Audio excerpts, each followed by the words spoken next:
So I wanted to try to bring up the idea and the concept today to talk about the plastic surgery of the future.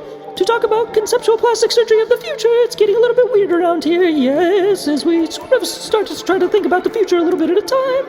It's a little bit peculiar to think about plastic surgery of the future. Stay to the end to find out what I guess I'm referring to. Oh, okay. Welcome to the news. So, in terms of plastic surgery of the future and robotics and robotic elements that can connect with people and human elements that are connecting and going digital, human elements that are going digital and going over and crossing over to the other side of the physical realm, and the physical realm is crossing into the digital realm, so that we're able to connect ourselves with software and things that are external hardware, such as Neuralink, for example. And then there are other companies that are following in Neuralink's footsteps on the horizon. There are other companies that are following in Neuralink's footsteps to be able to then address ourselves as humans that are also able to be equipped with items that connect us with wearables that are wearables in a mental sense, attached to our mentalities, to our brains. Our brains have wearables in the future to be able to connect ourselves physically with other physical elements and connect those digital and go back and forth between digital and physical elements. And so therefore people can get plastic surgery to be able to attach themselves to a robotic horse. As opposed to having usual legs, they can connect themselves with a robotic horse if they really love themselves, if they really love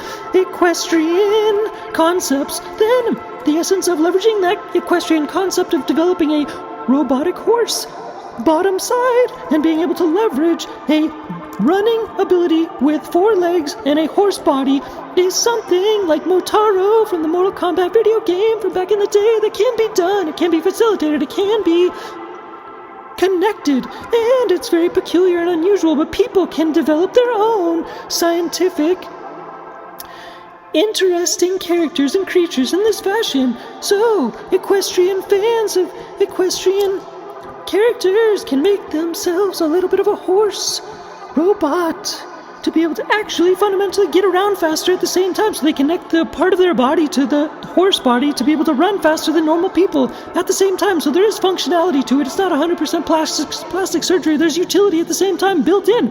But this is a viable concept necessarily, and it's similar to if you have Neuralink installed in the future, you are potentially able to just get inside, if you also own an Optimus robot, to actually get inside of the mindset of the Optimus robot at the same time and control an Optimus robot remotely. So that's something that's on the horizon for being able to connect with robots. And also the plastic surgery aspect is something that doesn't necessarily have to be a plastic surgery aspect as well, because it can be connected wirelessly, and wirelessly through connective abilities to be able to transition certain instructions and therefore communicate in a more fluid and functional fashion with your artificial intelligence assistants, such as Optimus, for example. And it's very peculiar indeed, so that therefore is almost like a format of leveraging this plastic surgery mindset, if you will, because it's like an attachment that's not necessarily attached. So you can have other things that are attached or not attached. It depends on how you want to play it necessarily. You can connect with them, you can merge with them, you can slide in with them, similar to a ship. Like you can build your own ship, and there's ways of connecting connective fundamental technologies in the short and the long-term future is a whole different ballgame. It's a whole different presence. It's a whole different process of merging, where in essence, it ultimately, by leveraging this methodology of plastic surgery, where we're merging and fundamentally going closer with our technology, with our robots, with our cars, with our suits, with the things which are connecting us to matter and science, which is everything, is ultimately fundamentally just drawing upon the idea that we're getting closer together. We're getting closer together to the idea ultimately that we've always been closer together, but the idea that we actually are closer together because we are closer together, and we always have been in a physical sense, realistically, because realistically this world's not that huge, and the universe is that huge, and connectively and collectively and conceptually we are all pretty darn close with each other, and so it's worth it to be able to try to acknowledge each other and get to know each other and have a relevant acknowledgement of empathy for all other human beings in the world to be able to start to develop and enhance the global philanthropy energy grid.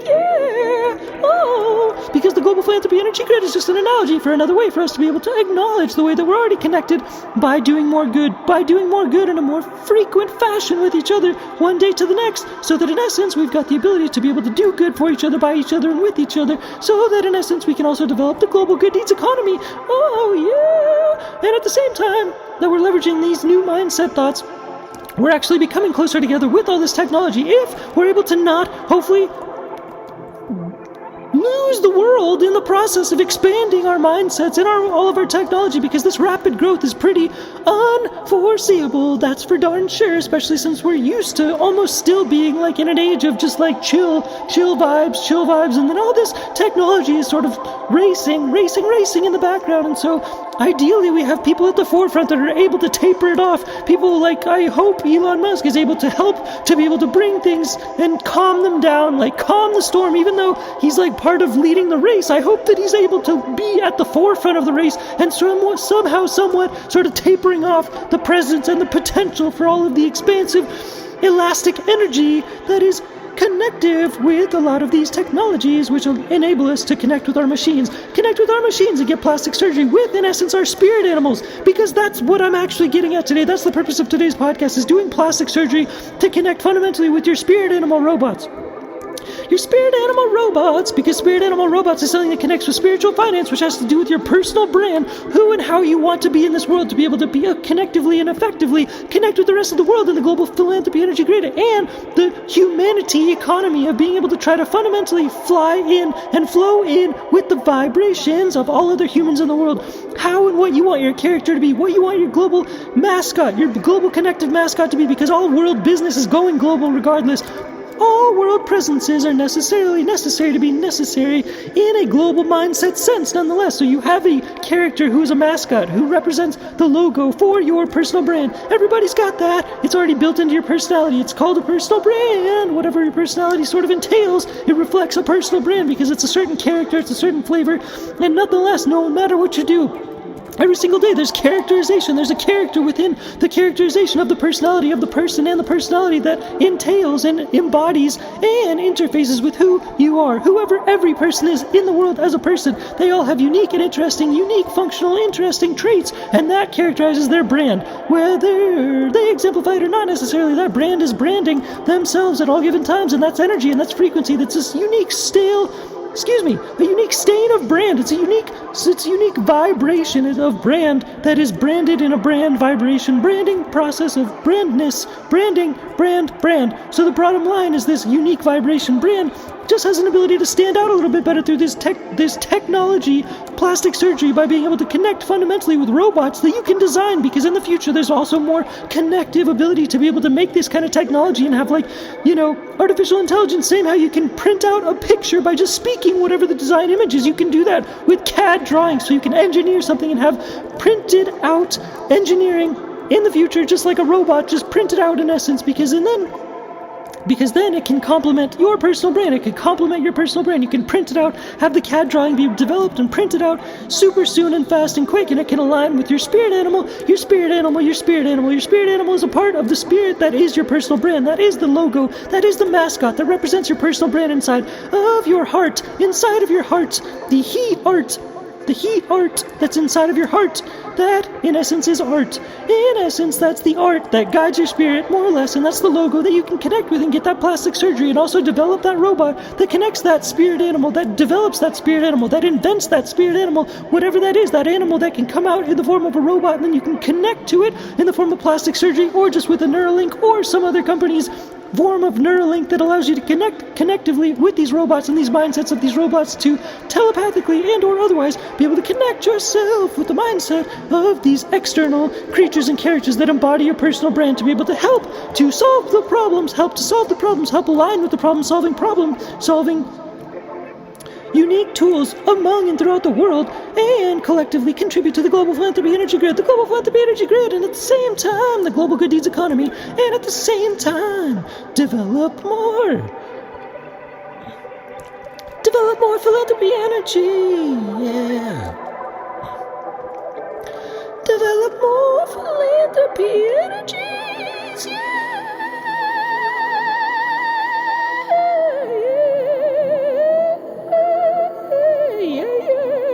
That's all for now. Thanks again. Let's all remember to clear the animal shelters. Let's also remember at the very end of the podcast again today to clear the animal shelters, and also hire shelter animals as healers among and throughout all of our communities. Hire shelter animals in and among and throughout our communities as healers. so we can clear the animal shelters and foster all the shelter animals, foster all the shelter animals as well so we can clear the animal shelters, foster all the shelter animals as well so we can clear the animal shelters so no more animal shelter animals, so no more animal shelter animals die. No more animal shelter animals die, and we can hire all the world's animals as healers in and among and throughout communities to be able to continue to hire healers as in the form of animals to be able to improve our societies, to improve